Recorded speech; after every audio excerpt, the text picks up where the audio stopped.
ধর্মের খারাপ যা আপনাকে যুক্ত করা হয়েছে বলেন আপনি। জি ভাই ধন্যবাদ।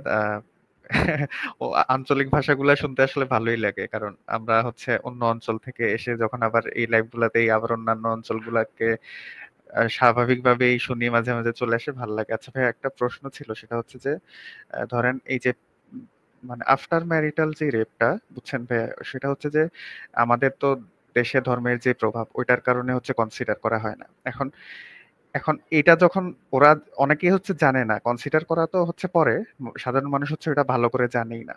এখন যখন হচ্ছে মানুষের সাথে কথা বলতে যাই, তারা হচ্ছে কি করে রেপের ব্যাপারটা আনলে আমেরিকা নিয়ে আসি, ইউরোপ নিয়ে আসি, এতটা হইছে, এতটা হইছে। এখন ওরা তখন ওই জিনিসটা চিন্তা করে না যে ওই রেপের সংজ্ঞাতে হচ্ছে কি, কি আছে। এখন এটা নিয়ে আমি হচ্ছে আজকে প্রায় অনেকগুলা নিউজেই হচ্ছে এই বাংলাদেশে হচ্ছে সম্ভবত এটার একটা কথা উঠছে আরকি যে যেমন আমি যদি হেডলাইনটা পড়ি যে forced sex or attempt with wife to be recognised as sexual abuse. এখন ভাই এটা হচ্ছে যে এখানে দেখলাম যে ৩৮৪টা রিঅ্যাক্ট পড়ছে। তার মধ্যে হচ্ছে ১৬৯টা হাহা রিঅ্যাক্ট, আর ৫৮টা হচ্ছে অ্যাংরি রিঅ্যাক্ট, আর আপনার ৫টা হচ্ছে স্যাড রিঅ্যাক্ট, বাকিগুলো হচ্ছে লাইক, লাভ বা হচ্ছে কেয়ার রিঅ্যাক্ট। এখন এটা হিসাব করলে দেখা যায় প্রায় 60% এর কাছাকাছি চলে যায় যারা হচ্ছে এটাকে মানে উড়াই দিচ্ছে। তার মানে হচ্ছে কি ওরা যদি জাস্ট এই জায়গায় পশ্চিমা দেশটা বাদ দিয়ে এইগুলাকে ইনক্লুড করে যে এরা মনে করতেছে এটা ফালতু একটা জিনিস, এটা কোনোভাবেই হচ্ছে রেপ হইতে এটা পারে তো না। ভাই রেপ 95% হয়ে যাবে তো। সেটাই তো ভাই। মানে এই যে নিউজ গুলাকে হচ্ছে আমরা যদি হাইলাইট করে একটু একটু করে রিয়েক্ট গুলা নিয়ে হিসাব করে একটা ছোটখাটো হইলেও যদি একটা ডাটা দাঁড় করাই, আমার মনে হয় এটাকে ভালোভাবে যখন কেউ আসবে ডিফেন্ড করতে তখন হচ্ছে ওদের কাছে কাছে হচ্ছে প্রেজেন্টটা করতে পারবো। এই আর কি, এটাই জাস্ট ভাই একটু বলার ছিল। ঠিক আছে ভাই, আপনার কথা শুনলাম। ঠিক আছে। আর কি কোনো পয়েন্ট থাকলে না থাকলে আপনাকে তাহলে বিদায় জানাই। জি, জি ভাই এই তো অল্পই ছিল। ঠিক ঠিক আছে, আছে ভাই ঠিক ধন্যবাদ, আছে ভাই ভালো ভালো থাকবেন। থাকেন। আচ্ছা, ঠিক আছে। ঠিক আছে। আমার ব্যাক স্টেজটা অনেক মানে প্রেশার। আমি একটু দ্রুত যুক্ত করি। আ যাদেরকে পারা যায়। আ রাহুল আপনাকে যুক্ত করা হয়েছে বলেন আপনি। ভাই, আমার একটা প্রশ্ন। আপনার একটা ভিডিওর মধ্যে আমি দেখলাম যে আপনি একজন মুমিন মুসলমানকে বোঝাচ্ছেন যে আমাদের হিন্দু ধর্মের গ্রন্থ থেকে যে তোমাদের নবী মানে নিজে মহাদেবকে পূজা অর্চনা করে সন্তুষ্ট করে এবং সে একটা ভিন্ন ধর্ম মানে বানাতে চাচ্ছে, ঠিক না ভাই? ভাই আমার মনে হচ্ছে যে আপনি হয়তো ভিডিওটা ভালো করে দেখেন নাই বা ভালো করে বোঝেন নাই, কনটেক্সটটা বোঝেন নাই। আপনি একটু ভিডিওটা ভালো করে একটু দেখেন বা বোঝার চেষ্টা করেন যে এখানে কি নিয়ে আলাপ হচ্ছে।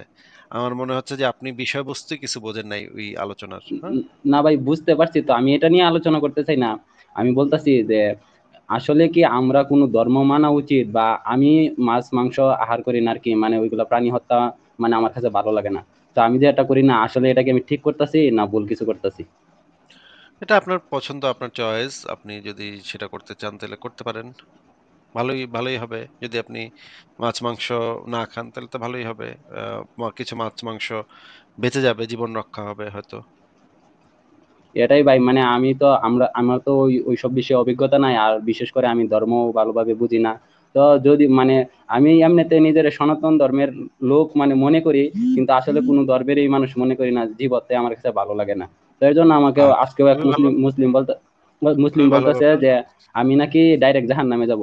তো আমি ওকে বলতেছি যে আমি যদি কোনোদিন তোমাদের আল্লাহ যদি আমাদেরকে বেহেশতে আমাকে নিয়েও যায়, আমি বেহেশতে যাব না, কারণ আমার এত ফুলফুরি দরকার নাই। তো ও আমাকে সাথে রাগারাগি করছে, অনেক বাজে বাজে কথা বলছে। হ্যাঁ ভাই, এগুলা নিয়ে সরাসরি কথা বলা ঠিক না। কারণ সে আক্রমণ করে বসতে পারে আপনাকে। মুমিন এবং পাগলা কুকুর এই ২ টা থেকে সাবধানে থাকতে হয়। হ্যাঁ? ঠিক আছে রাহুল ভাই, আপনাকে তাহলে বিদায় জানাই আজকে। আচ্ছা ভাই, ঠিক আছে। ঠিক আছে, ভালো থাকেন। যে সবাইকে আবারও সাবধান করে দিই, মুমিন এবং পাগলা কুকুর থেকে সাবধান। কারণ এরা যেকোনো সময় যেকোনো এসে কামড় দিয়ে বসতে পারে। মানে বলা যায় না। কথাবার্তা বলার সময় সাবধানে কথাবার্তা বলবেন। আ কে কখন চাপাতি বের করে ফেলে বলা তো যায় না। ঠিক আছে, আরেকজনকে যুক্ত করি। উদাসীন পথিক আপনাকে যুক্ত করা আছে, বলেন আপনি। ভাইয়া ভালো আছেন? হ্যাঁ, ভালো আছি। আশা করি আপনিও ভালো। বলেন। হ্যাঁ, আসলে আমাদের এই বাংলাদেশে যে দেখা যাচ্ছে যে এই যে মৌলবাদীরা এত যে ধর্মের প্রতি এত কঠোরতা, এই কঠোরতাগুলো কি বাইরের মুসলিম কান্ট্রি যেগুলো আছে এগুলো কি এরকম কঠোরতা ওরা প্রভাব বিস্তার করে? হ্যাঁ, মুসলিমরা যে সমস্ত দেশেই আছে, সে সমস্ত দেশেই দেখা যায় যে তারা প্রবলেম ক্রিয়েট করে এগুলা নিয়ে। মানে ইসলাম ধর্মটাই এরকম যে মানুষকে গোঁড়া ধর্মান্ধ, মানে অমানবিক, সাম্প্রদায়িক এগুলাতে পরিণত করে। অন্য ধর্মগুলাও করে, তবে ইসলামটা একটু বেশি করে। তাহলে কি ভাই আমরা কি মুসলমানদের কি সাধারণ মানুষের কাতারে ফেলতে পারি না মানে অসাধারণের মধ্যে ফেলতে পারি এটা তো এই আমরা জিনিস?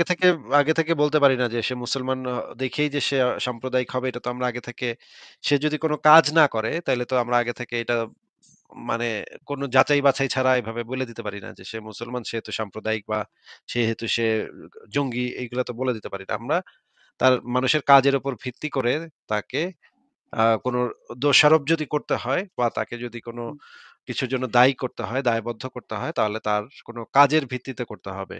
তার ধর্মের ভিত্তিতে হয়তো আমরা করতে পারব না।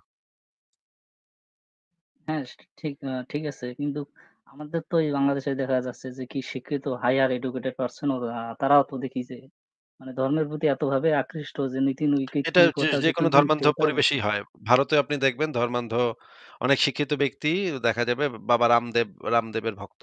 অনেক বড়, বড় এমপি, মিনিস্টার, মানে মানে অনেক বড় শিক্ষিত, মানে অনেক ইউনিভার্সিটির প্রফেসর, সে বাবা রামদেবের ভক্ত।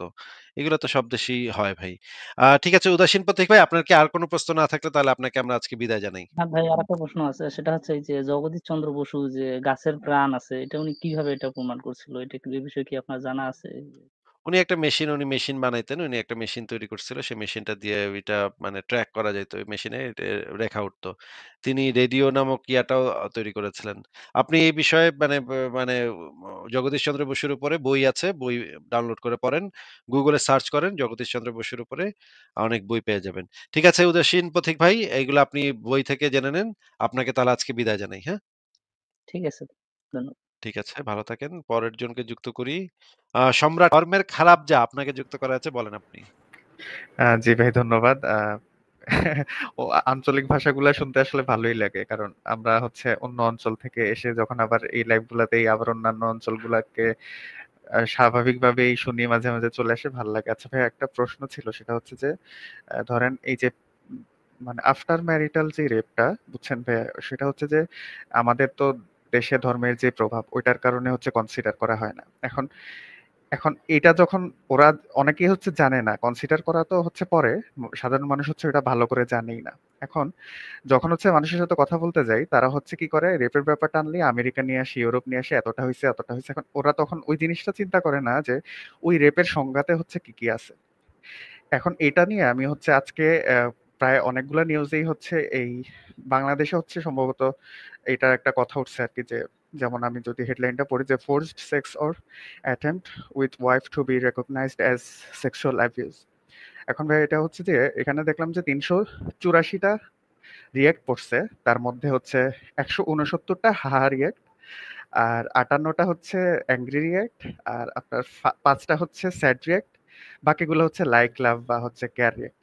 এখন এটা হিসাব করলে দেখা যায় প্রায় 60% এর কাছাকাছি চলে যায় যারা হচ্ছে এটাকে মানে উড়াই দিচ্ছে। তার মানে হচ্ছে কি, ওরা যদি জাস্ট এই জায়গায় পশ্চিমা দেশটা বাদ দিয়ে এইগুলাকে ইনক্লুড করে, যে এরা মনে করতেছে এটা ফালতু একটা জিনিস, এটা কোনোভাবেই হচ্ছে রেপ হইতে এটা পারে তো না। ভাই রেপ 95% হয়ে যাবে তো। সেটাই তো ভাই। মানে এই যে নিউজ গুলাকে হচ্ছে আমরা যদি হাইলাইট করি একটু একটু করে, ডিরেক্ট গুলা নিয়ে হিসাব করে একটা ছোটখাটো হইলেও যদি একটা ডাটা দাঁড় করাই, আমার মনে হয় এটাকে ভালোভাবে যখন কেউ আসবে ডিফেন্ড করতে, তখন হচ্ছে ওদের কাছে কাছে হচ্ছে প্রেজেন্টটা করতে পারবো। এই আর কি, এটাই জাস্ট ভাই একটু বলার ছিল। ঠিক আছে ভাই, আপনার কথা শুনলাম। ঠিক আছে। আর কি কোনো পয়েন্ট থাকলে, না থাকলে আপনাকে তাহলে বিদায় জানাই।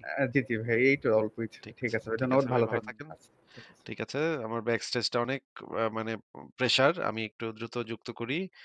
আ যাদেরকে পারা যায়। আ রাহুল আপনাকে যুক্ত করা হয়েছে, বলেন আপনি। ভাই আমার একটা প্রশ্ন, আপনার একটা ভিডিওর মধ্যে আমি দেখলাম যে আপনি একজন মুমিন মুসলমানকে বোঝাচ্ছেন যে আমাদের হিন্দু ধর্মের গ্রন্থ থেকে যে তোমাদের নবী মানে নিজে মহাদেবকে পূজা অর্চনা করে সন্তুষ্ট করে এবং সে একটা ভিন্ন ধর্ম মানে বানাতে চাচ্ছে, ঠিক না ভাই? ভাই আমার মনে হচ্ছে যে আপনি হয়তো ভিডিওটা ভালো করে দেখেন নাই, বা ভালো করে বোঝেন নাই, কনটেক্সটটা বোঝেন নাই।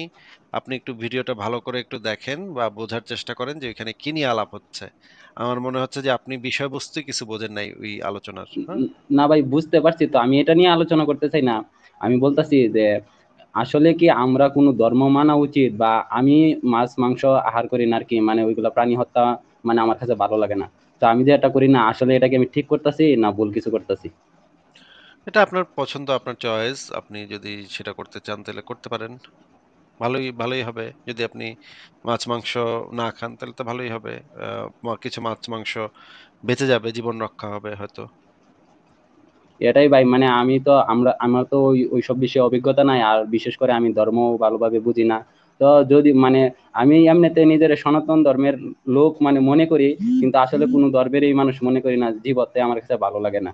তো এর জন্য আমাকে আচ্ছা, আজকেও এক খুবই ভালো, মুসলিম খুবই ভালো বলতেছে ব্যাপার। যে আমি নাকি ডাইরেক্ট জাহান্নামে যাব। তো আমি ওকে বলতেছি যে আমি যদি কোনোদিন তোমাদের আল্লাহ যদি আমাদেরকে বেহেশতে আমাকে নিয়েও যায়, আমি বেহেশতে যাব না, কারণ আমার এত ফুলপরির দরকার নাই। তো ও আমাকে সাথে রাগারাগি করছে, অনেক বাজে বাজে কথা বলছে।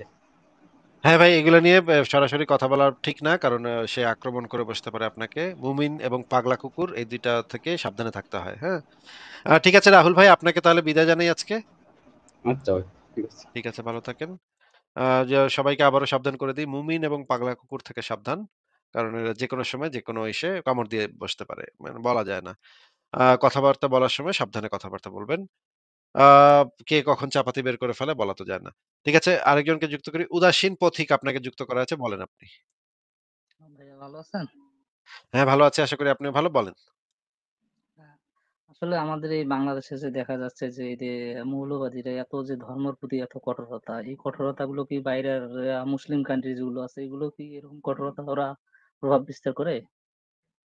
হ্যাঁ, মুসলিমরা যে সমস্ত দেশেই আছে সে সমস্ত দেশেই দেখা যায় যে তারা প্রবলেম ক্রিয়েট করে এগুলা নিয়ে। মানে ইসলাম ধর্মটাই এরকম যে মানুষকে গোঁড়া ধর্মান্ধ, মানে অমানবিক, সাম্প্রদায়িক এগুলাতে পরিণত করে। অন্য ধর্মগুলাও করে, তবে ইসলামটা একটু বেশি করে। তাহলে কি ভাই আমরা কি মুসলমানদের কি সাধারণ মানুষের কাতারে ফেলতে পারি, না মানে অসাধারণের মধ্যে ফেলতে পারি এটা তো আমরা এগুলো? আগে থেকে বলতে পারি না যে সে মুসলমান দেখেই যে সে সাম্প্রদায়িক হবে, এটা তো আমরা আগে থেকে, সে যদি কোন কাজ না করে তাইলে তো আমরা আগে থেকে এটা মানে কোন যাচাই-বাছাই ছাড়া এভাবে বলে দিতে পারি না যে সে মুসলমান সেহেতু সাম্প্রদায়িক, বা সেহেতু সে জঙ্গি, এইগুলা তো বলে দিতে পারি না। আমরা তার মানুষের কাজের উপর ভিত্তি করে তাকে কোনো দোষারোপ যদি করতে হয় বা তাকে যদি কোনো হুম, কিছুর জন্য দায়ী করতে হয়, দায়বদ্ধ করতে হয়, তাহলে তার কোনো কাজের ভিত্তিতে করতে হবে। তার ধর্মের ভিত্তিতে হয়তো আমরা করতে পারব না। হ্যাঁ, ঠিক আছে। কিন্তু আমাদের তো এই বাংলাদেশে দেখা যাচ্ছে যে কি শিক্ষিত হাইয়ার এডুকেটেড পারসন ওরা, তারাও তো দেখি যে মানে ধর্মের প্রতি এতভাবে আকৃষ্ট যে নীতি এটা নৈতিক কথা যেকোনো যেটির ধর্মান্ধ বিরুদ্ধে তারা পরিবেশেই হয়। ভারতেও আপনি দেখবেন ধর্মান্ধ অনেক শিক্ষিত ব্যক্তি দেখা যাবে বাবা রামদেবের ভক্ত। অনেক বড়, বড় এমপি, মিনিস্টার, মানে মানে অনেক বড় শিক্ষিত, মানে অনেক ইউনিভার্সিটির প্রফেসর, সে বাবা রামদেবের ভক্ত। এগুলো তো সব দেশেই হয় ভাই। ঠিক আছে উদাসীন প্রতীক ভাই, আপনার কি আর কোনো প্রশ্ন না থাকলে তাহলে আপনাকে আমরা আজকে বিদায় জানাই। হ্যাঁ ভাই, আরেকটা প্রশ্ন আছে। সেটা হচ্ছে এই যে জগদীশ চন্দ্র বসু যে গাছের প্রাণ আছে, এটা উনি কিভাবে এটা প্রমাণ করছিল? এটা কি, এ বিষয়ে কি আপনার জানা আছে? উনি মেশিন বানাইতেন। উনি একটা মেশিন তৈরি করছিল। সেই মেশিনটা দিয়ে ওইটা মানে ট্র্যাক করা যাইত। ওই মেশিনে রেখা উঠতো। তিনি রেডিও নামক ইয়াটাও তৈরি করেছিলেন। আপনি এই বিষয়ে মানে জগদীশচন্দ্র বসুর উপরে বই আছে। বই ডাউনলোড করে পড়েন। গুগলে সার্চ করেন জগদীশচন্দ্র বসুর উপরে, অনেক বই পেয়ে যাবেন। ঠিক আছে উদাসীন পথিক ভাই, এইগুলো আপনি বই থেকে জেনে নেন। আপনাকে তাহলে আজকে বিদায় জানাই, হ্যাঁ? ঠিক আছে। ধন্যবাদ। ঠিক আছে, ভালো থাকেন। পরের জনকে যুক্ত করি। সম্রাট